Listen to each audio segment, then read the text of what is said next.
Bien, te lo adelantaba recién, hace ya más de 2 semanas que está haciendo un laburo enorme desde Nueva York y viviendo de cerca cómo fue cambiando el estado de ánimo y la actitud en Estados Unidos frente a la pandemia. Ahí está Ronen Suar, creo que hoy estás en el hospital Lenox. Contame, Ronen, ¿cómo estás primero? ¿Qué tal, Jorge? ¿Cómo estás? Sí, cambió y va cambiando y cada vez más. Y vamos a mostrar una de las cosas más fuertes, una de las imágenes más fuertes que se han visto en los últimos días a nivel mundial, porque estamos ubicados en la puerta de una guardia de justamente el hospital Lenox. Yo te voy a ir mostrando un poco. Esta es una guardia como la de cualquier otro hospital, incluso de Buenos Aires.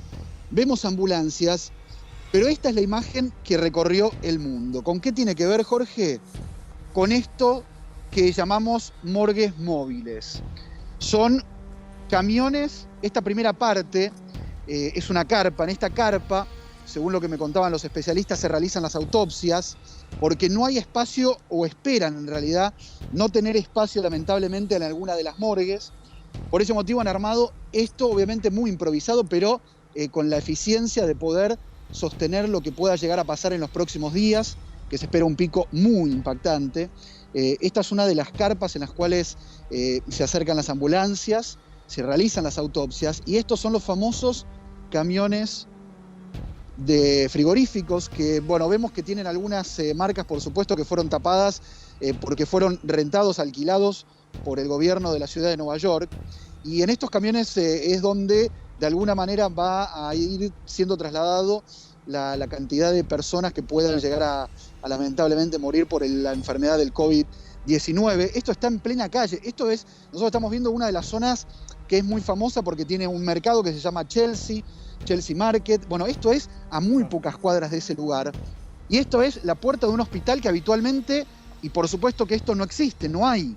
Pero ante la pandemia, ante la necesidad, ante todo lo que tiene que ver con esta locura de esta pandemia y la cantidad o las cantidades que se van a esperar con respecto a lo que vaya a suceder, porque se transformó Nueva York con un tercio de los enfermos de todo Estados Unidos está en la ciudad de Nueva York. Cada 3 minutos muere una persona y se espera mucho más. En el día de ayer, Jorge, se dio una conferencia de prensa por parte de Di Blasio, del alcalde, y dijo que todo el mundo tiene que usar tapaboca, que puede ser incluso casero. Esto también lo dijo la ministra, como es la comisionada de salud, que es como la ministra nuestra. Y dijo eso directamente, que teníamos que usar tapaboca todo el mundo. Voy a sacármelo para que se escuche un poco mejor. Que todo el mundo tiene que usar tapaboca, incluso improvisado. ¿Qué quiere decir esto? Que puede ser una tela, que puede ser una bufanda, pero que hay que usar tapaboca o barbijo, como le decimos nosotros, en cualquier lugar de la ciudad, casi como una obligación, y lo pidió y se lo pidió directamente a los ciudadanos. Sí, que es verdad eso, porque hasta hace muy pocos días se hablaba del barbijo sí, barbijo no. Aquí también ya se está recomendando eso. Hoy estuve muy temprano, hoy yo me vacuné, mi familia se vacunó también, ya con el tema de la vacuna. Vino el doctor Capulla y le pregunté y me dijo eso, ya hay que empezar a usar barbijo, ¿no? Al principio se decía que no, ahora es absolutamente recomendable. Ronen, mientras hablamos, yo estoy viendo las imágenes, te estoy viendo, es impresionante. Nos impresiona a nosotros. Allí, ¿cómo cae ver esas imágenes? Ver el Central Park con carpas, ver los camiones frigoríficos, como vos decías, se tapan la marca, porque son camiones que llevan reses antes de todo esto y le tapan la marca. ¿Cómo se toma allá? Bueno, igual, Jorge, esto es impactante para cualquier neoyorquino, persona que vive acá. Por supuesto que esto no es algo común, todos están muy conmovidos. Es algo que por supuesto nadie esperaba, nadie sospecha que esto podía llegar a suceder, que un sistema de salud podía colapsar de la manera que está colapsando y que puede llegar a colapsar mucho más. La verdad que es muy impactante para todos. En el medio de una calle que es habitualmente turística, mira, estoy en la puerta de un subte, digo, esto está en el medio de la calle que transita cualquier vecino del lugar, con esta magnitud y con este impacto visual, por un lado, ¿no? Por supuesto, pero además de eso, con el impacto emocional que puede conllevar este tipo de cuestiones, ¿no? Directamente. Así que estamos hablando de algo que impacta y mucho, la verdad que sí, mucho. Sí. Y recién dabas la cifra, ¿no? Un muerto cada 3 minutos, ¿te escuché bien? Sí, es un muerto cada 3 minutos según lo que tienen como estadística y proyecciones también. Lamentablemente, pico a partir de dentro de una semana en promedio, pero que puede también extenderse, y que a partir de eso, no solo esa cuestión, sino que además ya están solicitando, ya llegaron en promedio 500 profesionales de la salud, entre enfermeros y médicos, para poder auxiliar al sistema de salud que actualmente está trabajando, y además se está viendo la posibilidad, incluso un equipo de básquet donó casi en promedio algo así como 50.000 máscaras de las profesionales para también el sistema de salud. Las trajeron en su avión privado también para colaborar con el impacto que ellos esperan. El impacto que ellos esperan es de una magnitud insospechada. Y bueno, lo dijo Trump, ¿no? Esperamos las 2 próximas semanas más dolorosas de la historia de los Estados Unidos. Ronen, y esto es una muestra de eso. Ronen, te quería preguntar porque recién en conferencia de prensa el gobernador de Nueva York habló que la gente iba a morir a corto plazo por falta de camas y respiradores. Pero también habló de la salud de su hermano, que es un presentador de la CNN, que está infectado de coronavirus, que no encontraba cama en hospitales, y dijo que él estaba aterrado por toda la situación que estaba viviendo. ¿Qué se sabe también de esta conferencia de prensa que fue reciente? Es cierto, bueno, habló justamente de esto, ¿no? Porque su hermano es uno de los presentadores importantes de CNN, y bueno, es lo que sucede. A ver, Guido, la realidad es esa. No solo eso, sino ayer se dio una orden a quienes trabajan en emergencias de la ciudad de Nueva York, concretamente diciéndoles, las personas que tengan paro cardiorrespiratorio, que no se les hagan reanimaciones. O sea, de esa manera es la orden que tienen. Quien va a una emergencia, quien tiene un paciente delante, tiene esta posibilidad de directamente no trasladarlo por un lado, ni tampoco hacer reanimación de esa persona. Empezábamos a hablar en algún momento que parecía algo muy lejano en Italia, que se iban eligiendo las personas o se iba decidiendo quiénes tenían respirador y quiénes no. Bueno, es un poco lo que sucede acá, ¿no? También porque no hay. O sea, no hay respiradores literalmente como para poder sostener la cantidad de enfermos. Incluso estamos hablando de que en promedio en 100 días la marca Ford y también General Electric van a hacer 50.000 respiradores, pero que tampoco van a dar abasto para lo que se espera. Ronen, ¿y cómo es para vos, no, digamos? Además hay que tener... Dale de vos, por favor. Gracias, Jorge. Disculpa. ¿Cómo es para vos, Ronen, el hecho de estar haciendo estas coberturas en una ciudad donde dice que todos van a morir pronto? Claro. Digo, salí a la calle, no sé vos si parás en un departamento, tendrás tu vivienda ahí, ya hace tiempo que estás trabajando ahí, pero digo, con ese grado de psicosis y de miedo, ¿cómo se trabaja? ¿Cómo se transita? ¿Cómo andas por las calles? ¿Cómo lo vivís? Bueno, ahora con mucho miedo por parte, digamos, de la gente en general.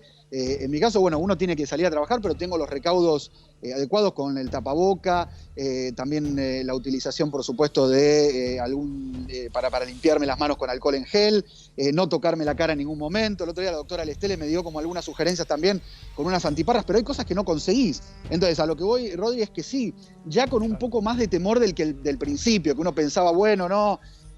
digo, ya va a llegar, pero de alguna manera, ahora está la ciudad muy en tensión, ¿no? La gente directamente, el transporte público no lo toma, el conductor del colectivo está alejado de la gente y hay una barrera física que es como unos candados para evitar el contacto o la cercanía, no se puede ingresar por la parte de adelante del colectivo, así que estamos hablando de un impacto a la vida cotidiana que por lo menos tenemos para meses o años de cambio de costumbres, ¿no?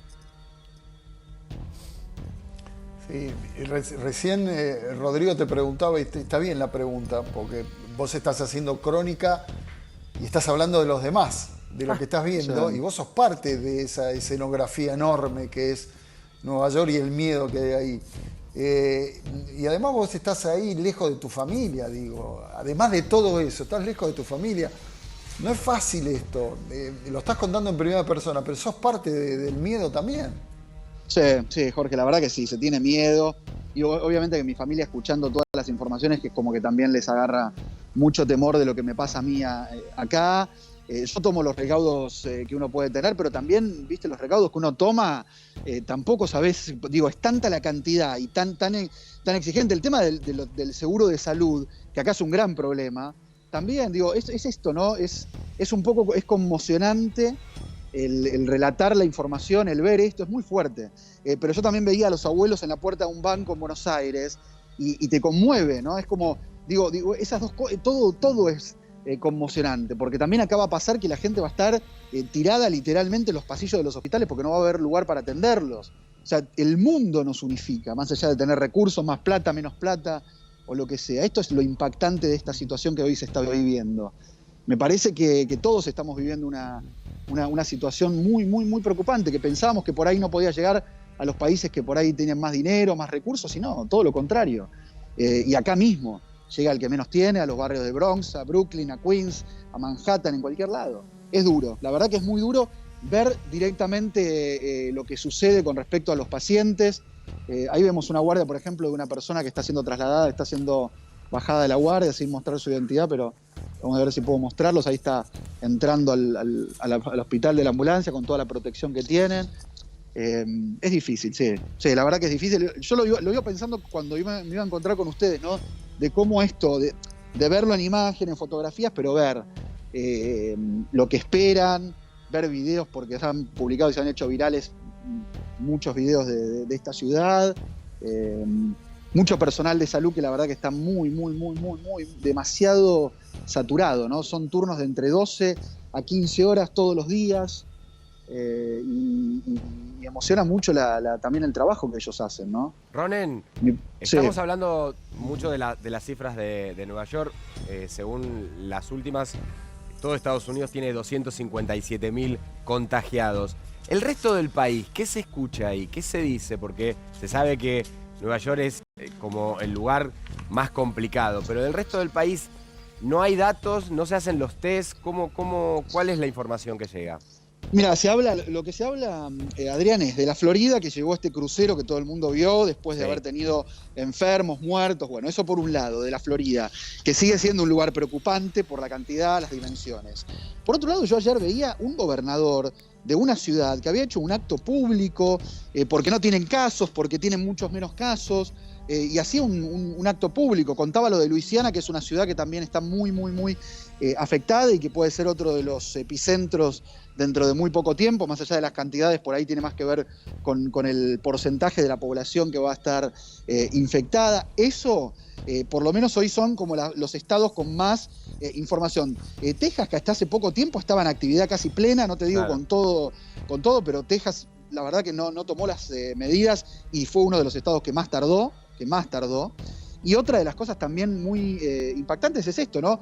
Políticos que siguen haciendo un acto público, que hablaban hasta hace muy poco, ahora empezaron a cambiar, pero hablaban hasta hace muy poco de que no les iba a llegar o que no tienen casos, y hacen alarde un poco de eso, cuando en realidad sabemos que en cualquier momento te puede tocar una persona que se enferme, una persona que viaja en contacto, lo que sea. Es complicado. Se supone que las ciudades, obviamente como Nueva York, como el estado de la Florida, los lugares más turísticos, fueron los primeros que explotaron, pero bueno, a medida que pasa el tiempo se va esparciendo por todo el país, como también pasa en la Argentina, obviamente.